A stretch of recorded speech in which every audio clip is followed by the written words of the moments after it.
So we have time for some of your email questions. And Gordon, this first one comes from Faye, who says, why isn't the media calling for the surrender of Hamas, the aggressor in this conflict?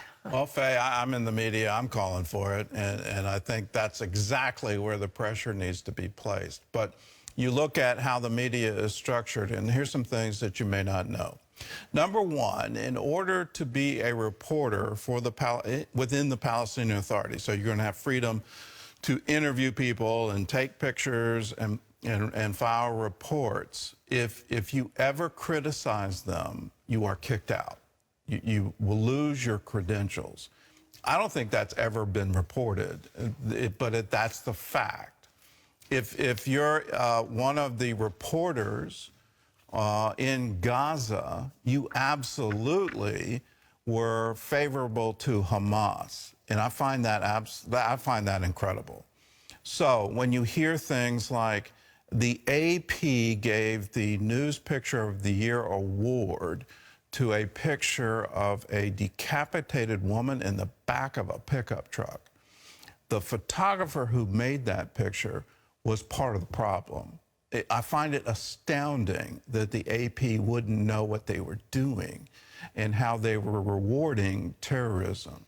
When you see an Al Jazeera reporter, producer, cameraman being hugged by Yahya Sinwar, that tells you what side he's on. That tells you his point of view. But we're not seeing that. When the Gaza Ministry of Health, isn't that a wonderful name? And we're going to report that an Israel attacked the hospital. The reality was it was one of their own rockets that went off in the parking lot, but it went around the world. The New York Times bought into that lie. And even the current stats that there are 32,000 innocent Gazan civilians who have been killed by Israel, and that stat gets repeated as somehow it's true. It's coming from the same source. It's coming from the Gaza Ministry of Health. It's a propaganda arm of Hamas. Why would anyone believe it?